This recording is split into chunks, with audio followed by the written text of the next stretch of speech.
Spurzle, right? I think that's what it is. Anyways, it's polished. It looks very nice. What I wanted for this guitar was I bought it in 1993 or two. It was before Kiss got back together. And they used to have Kiss conventions. And there was a Kiss convention down at the LA, that hotel, Bonaventure Hotel. Me and my friend George went down there and bought, this is where you could buy bootlegs and, audio, video. Kiss was, was still an underground thing to like them, and they were cool in the old days. These are people that really disliked Kiss without makeup. Really disliked. And they wanted the old Kiss back, and man, that was it. So I went there and I would buy a bunch of videos and this and that. And a couple of days earlier, I'd been in Vegas, and a friend of mine gave me a quarter, and I turned that quarter into almost $1,000. Well, she wanted her part of the money, so I told her that, well, it's not $1,000, it's $600 or $700. So we split it, 350, 300. Well, she got 350, I got the rest. Get it? Sorry if you ever see this, you know who you are. I'm not naming any names. So I went down to buy a bunch of Kiss stuff. And they're sitting there in a beat up case that wasn't even, it was two pieces, was this Ibanez Iceman, 1978. I knew what the hell it was. I knew guitars. It was 1992, 3. So I was still in the music business or industry, and I was still playing in a band and doing that stuff. But the main band I was doing was the Randy Rhoads tribute, and we were selling out everywhere because we were the only band. This was way before any of these other stupid bands. Even though there's one out there with a really good Rhoads, he looks like Randy, so he can get away with sounding almost like Randy. Our guy almost kind of looked like Randy. He had long hair, but he sounded incredible. He's great. He is a great guitarist. Ruben Reza. All hail Ruben Reza. I'm president of his fan club. Great guy. Great guy and guitarist. So, anyway, go to this Kiss convention and I see this and the guy's asking $300. And I'm thinking, I got the money. But I talked him down to, I think it was $175. I think. And it was, it had the pickups, Super 70s, it had everything, all original, everything. But it was just beat to crap. And the back, the guy must have worn, like, the brass Kiss belt buckle every time he played it because it just destroyed the back of it. But the fretboard, that was nice. And I knew it could be fixed up, so I'm like, I only had one at the time, and one Iceman. This is before I really started collecting a lot. So I picked this up, came home with it, really couldn't fix it. It needed a lot more work than I thought. Threw it in the garage and forgot about it for years. That was, 92, 93. So after the accident, so I think it was 2010, I was going through some junk because I had to, bring all my crap from the divorce back in here, and I couldn't afford my, I didn't want to pay the price for the storage, so I cleared everything out, was putting stuff in there, and I found this, and a Washburn Rhodes, and Destroyer bass, Ibanez Destroyer. I'm like, man, so I pull them out, and they take this, and I'm looking at it, and I'm like, gosh, I need to get this fixed up or something done to it. So, I started looking online for people to work on. I knew some people, but they were asking like $1,500, $2,000 to restore a guitar. I'm like, no. So I find this guy Rich. I think his name's Rich. RCA Guitars. He's made a company now. He hadn't made a company, but he had on his website a picture of a Strat body with the Alive, or Kiss Alive thing, or the Fire, and It's the Alive one though, not the Alive 2. But it was the Alive cover, but with fire coming up. Because I don't think, no, there is no fire on the cover of Alive. So basically it was a cover of Alive with fire coming. I'm like, man, that's really good. He goes, oh, I've done a few others. So he shows me. They're all strap bodies mostly, and different, Kiss things, mainly older. And I'm like, holy crap. I go, dude, I want Alive 2 on this guitar. It's a 78, it's a standard, Iceman. It's a bolt-on neck for people who freaked out. Because, see, when I first did it and I got it back, they're like, I can't believe you defaced a Paul Stanley PS10, well, crazy. I'm like, you're an idiot. Look at the friggin' fretboard. It's got dot inlays. It doesn't have the PS10 inlays. Come on. I was tempted to use a PS10, but I didn't. So anyways, I sent this guy the body and the neck. And I said, I want this and this and this, so I'll send you the parts when I find them. And so we put in new.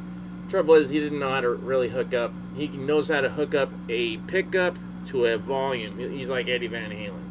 He said it doesn't matter, because it's going to be a display piece. Well, now I want it to do it properly, so I'm going to have someone hook everything up, because you'll find out in a second.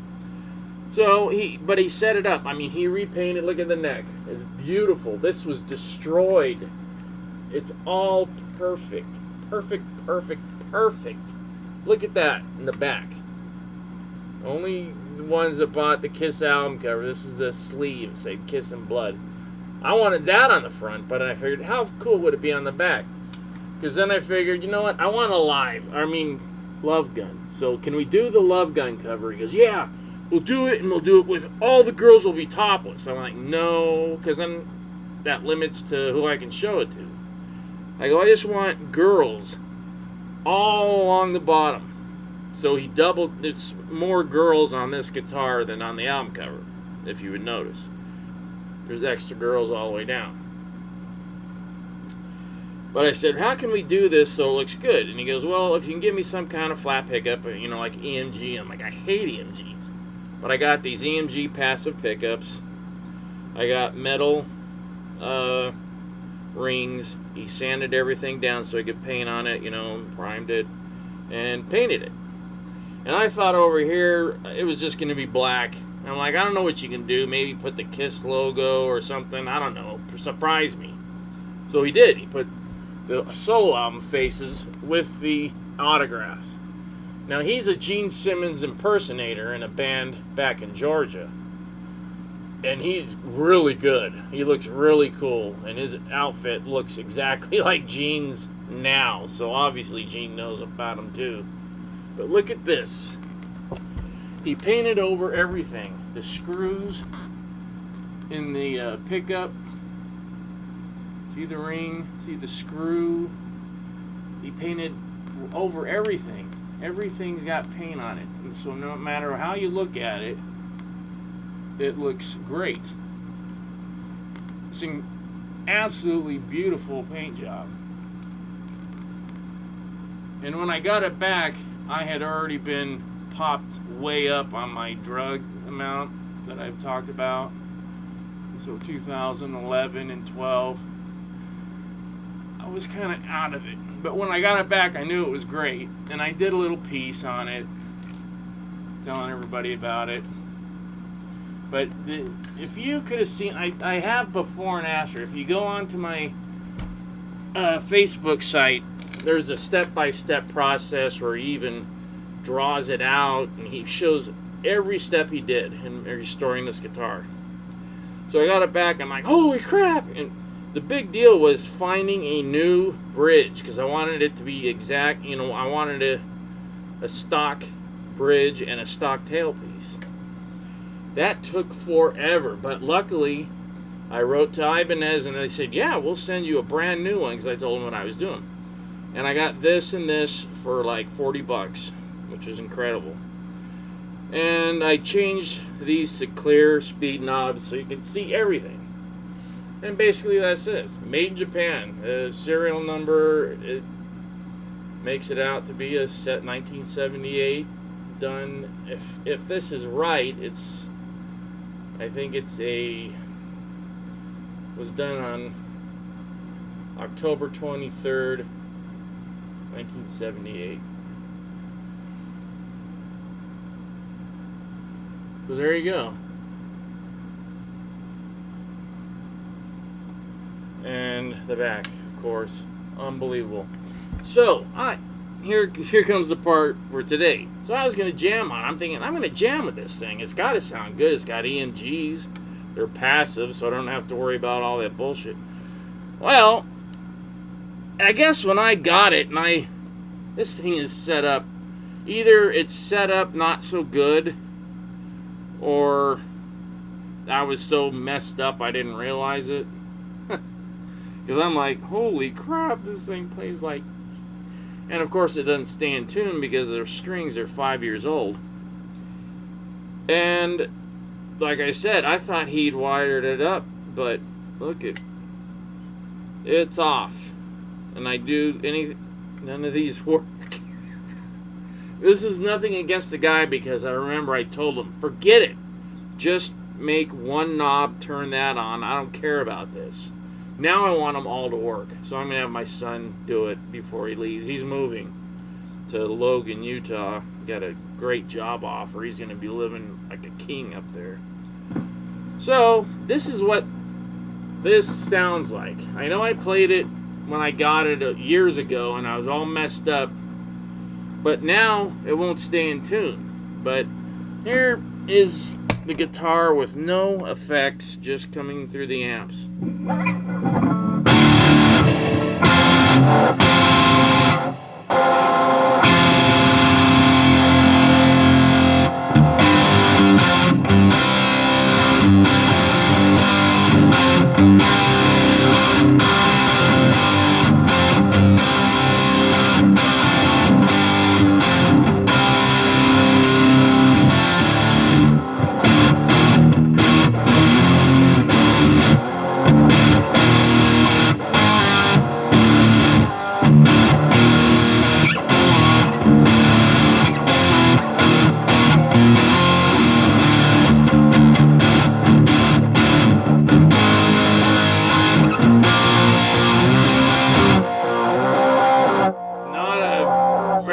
Because the pickups, they're so low, it's almost even with the body, so they're actually about an inch from the strings. And I can't adjust it, I can't touch those, and I don't want to. This is a display guitar. Eventually this will be on the wall. So it doesn't really matter. And of course this doesn't really, it's hooked up, but it doesn't do anything. So that's not his fault. This guy does incredible work, and he can wire guitars up. I told him to do this. It's just now I should have, but he gave me a sweet deal. I mean, I won't tell anybody how much, because there's no way he could do a job like this now for what he did back then, because he's swamped. I mean, all he does is paint guitars, and he won't do Frankenstrats. He can't stand it. He says it's the most boring, stupid guitar ever to build. You know, anybody can do that. Do it. Do it yourself. But this is a work of art, and he really did an incredible job. RCA Guitars. Look it up on Facebook. And it's worth the money. He can do anything. He's done stuff for Dimebag's brother. He did a huge mural that he has hanging up in his house. He's done guitars for Van Halen. He's going to do a Randy Rhoads or a Vinnie Vincent or both. I can't decide, because I got a couple Rhoads guitars I want him to paint. I just got to figure out what I'm going to do with them. But that's it. I was like, whoa, this guitar doesn't really sound very good, but it's all right.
I'm scared that I'm going to scratch the damn thing. It's like playing on a Picasso. No, Picasso sucks.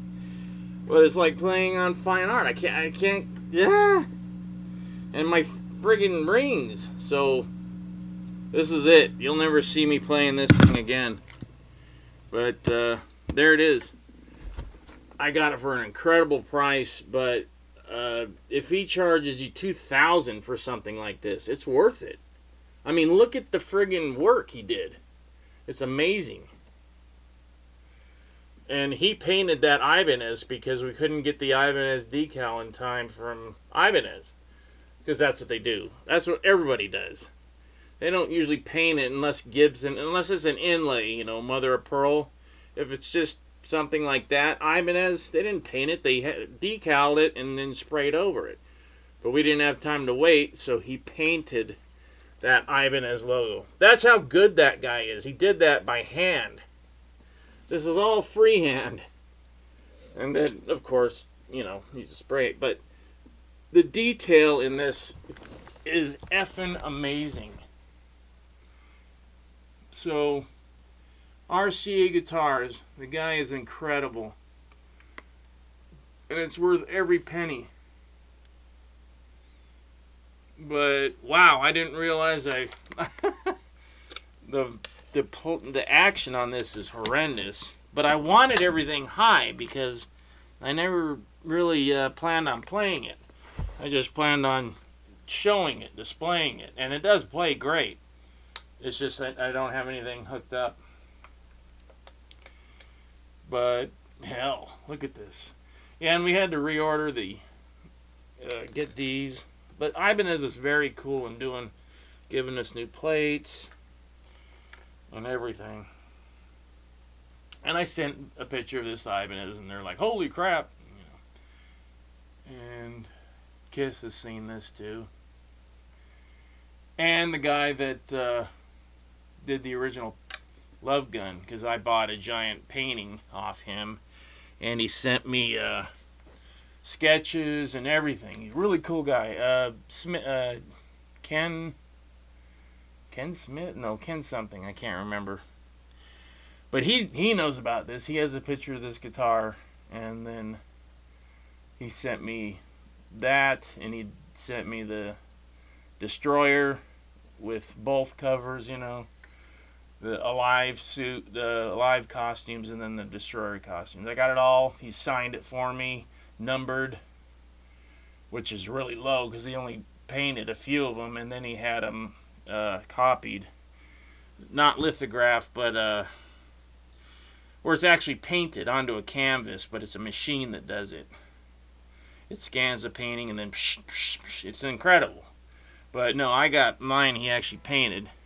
Because he thought, oh, holy crap, I'm so into this album cover that I had this done. And I told him it cost a lot of money. And it did for a homeless person.